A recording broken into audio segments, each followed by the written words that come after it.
Okay, so we've already given you guys some videos. If you haven't seen them, you can go look at some of the other videos that we've made that show like getting started in single and double reed calls and no cuts in them.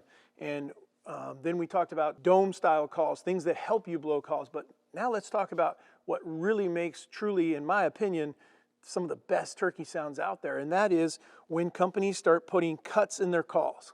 Okay, and when they put cuts in them, and what we're referring to is they're cutting the actual latex. And think about this, when they cut the latex and you blow air across it, it's obviously going to vibrate more because it's not solid anymore, which is going to give you a raspier sound. You would not want cuts like this in an elk sound where you want a real high pitch to screech almost. Okay, but in turkeys, we definitely want that. So, and you'll see that some of them have big cuts, some of them have little tiny ones, and then a notch. There is just a huge assortment of whatever kind of cuts in there. But typically, almost all these calls are going to be, well, they're all going to have at least 2 reeds because one reed needs to be full in order to get the correct sound.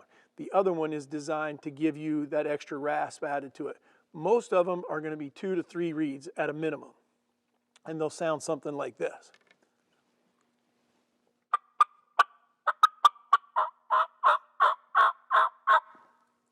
Hear the rasp compared to, say, a single or a double reed call with no cuts in it.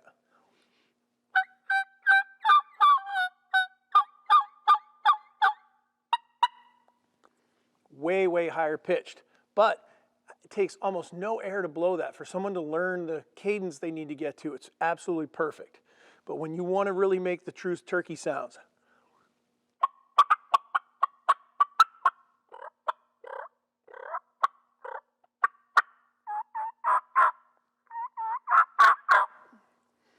those cuts in that call, those cuts in that latex are what are going to give you all the variations that you hear of a turkey and going to make you a much better turkey caller.